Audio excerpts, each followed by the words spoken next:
زمین سے 480 فیٹ اونچے 4500 سال پرانے اس پیرامڈ کے اندر ایسا کیا تھا جس کو صرف دیکھنے کے لیے ریسرچرز نے ایک روبوٹک کیمرہ پیرامڈ کے اندر بھیجا۔ ایک جگہ آ کر روبوٹک کیمرہ رک گیا کیونکہ اب اس کے سامنے پتھر کا ایک سلیب تھا۔ ریسرچرز کا ماننا تھا کہ اس سلیب کے پیچھے ضرور کچھ ایسا راز چھپا ہے جو پچھلے 4500 سالوں سے دفن ہے۔ یہ راز ان کو ہر قیمت پر جاننا تھا، اس لیے انہوں نے روبوٹ کے آگے ایک ڈرل مشین لگائی جس نے اس پتھر کے سلیب کے اندر ایک چھوٹا سا چھید کر دیا۔ اب اس کے اندر جب روبوٹک کیمرہ بھیجا گیا جس نے سلیب کے اس پار کچھ ایسا منظر ریکارڈ کیا جو پچھلے 4500 سالوں سے کسی نے نہیں دیکھا تھا۔ ریئر نالج کی ویڈیوز میں ایک بار پھر سے خوش آمدید۔ ناظرین، ایجپٹ یعنی کہ مصر میں ٹوٹل 138 اونچے ترین پیرامڈز موجود ہیں جنہوں نے پچھلے ہزاروں سالوں سے درجنوں ارتھ کوئک اور کئی خطرناک طوفانوں کا سامنا کیا ہے۔ مجال ہے کہ ان میں سے ایک بھی ادھر سے ادھر ہوا ہو۔ ان میں سے سب سے اونچا pyramid the great pyramid of Giza کے نام سے مشہور ہے۔ اس پیرامڈ کے پلیس کا ایریا ٹوٹل 13 ایکڑ ہے۔ اس پیرامڈ کے اندر حیرت انگیز طور پر ایک دو نہیں بلکہ پوری 9 فٹ بال فیلڈز آ سکتی ہیں۔ ایک ایسٹیمیٹ کے حساب سے اس پیرامڈ کے اندر تقریباً 23 لاکھ بڑے بڑے پتھروں کا استعمال ہوا ہے۔ ان میں سے کئی پتھروں کا وزن 50 ٹن بھی تھا۔ اگر اس کے ٹوٹل وزن کا اندازہ لگایا جائے تو اس پیرامڈ کا وزن ٹوٹل 60 لاکھ ٹن ہے جو 12 برج خلیفوں کے برابر بنتا ہے۔ لیکن اتنے اونچے اور بڑے پیرامڈ بنانے کا آخر مقصد کیا تھا؟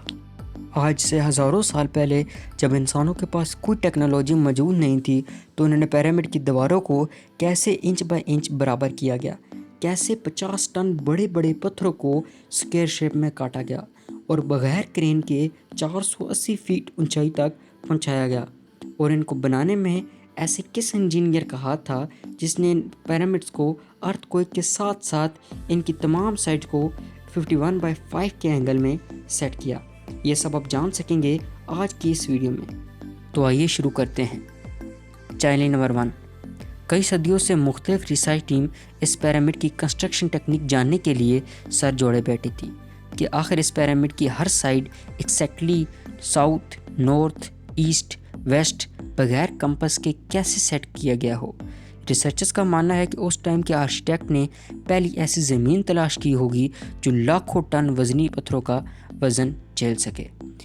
اس کے بعد پولر سٹار، وہ ستارے جن سے ارتھ کے پول کا پتہ چلتا ہے، ان کی مدد سے پیرامڈ کی ہر سائڈ کو مارک کیا گیا ہوگا۔ کمپس اور نہ کوئی آپٹیکل انسٹرومنٹ، صرف اس بیسک ٹیکنیک سے ہزاروں سال پہلے اس پیرامڈ کی ڈائریکشن سیٹ کی گئی ہوگی، وہ بھی زیرو ایرر کے ساتھ۔ Challenge number 2۔ اگلا چیلنج تھا زمین کو لیول کرنے کا۔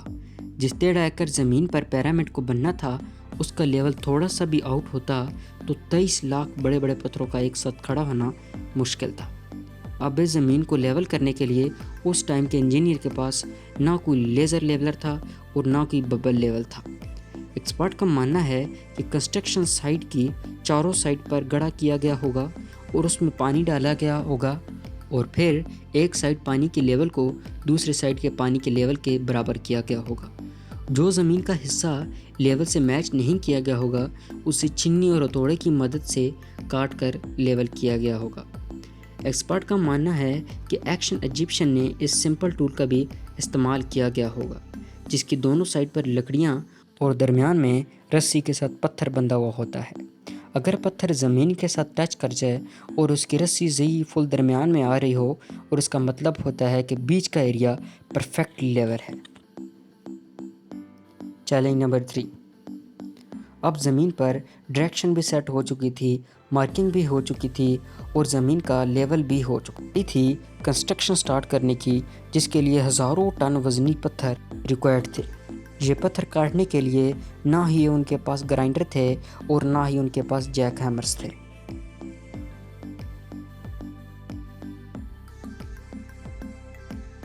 یہ سب کچھ آخر کس کی مدد سے؟ جی ہاں، یہی وہ سمپل ٹول تھا جس کی مدد سے ہزاروں ٹن وزنی پتھر کو کاٹا گیا۔ کنسٹرکشن کے ٹائم استعمال ہونے والی چینی صرف کوپر سے نہیں بننی تھی، کیونکہ انہیں بھی اس وقت پتہ تھا کہ کوپر نرم ہوتا ہے، وہ پتھر کو بالکل نہیں کاٹ سکتا۔ اس میں کیمیکل آرسینک بھی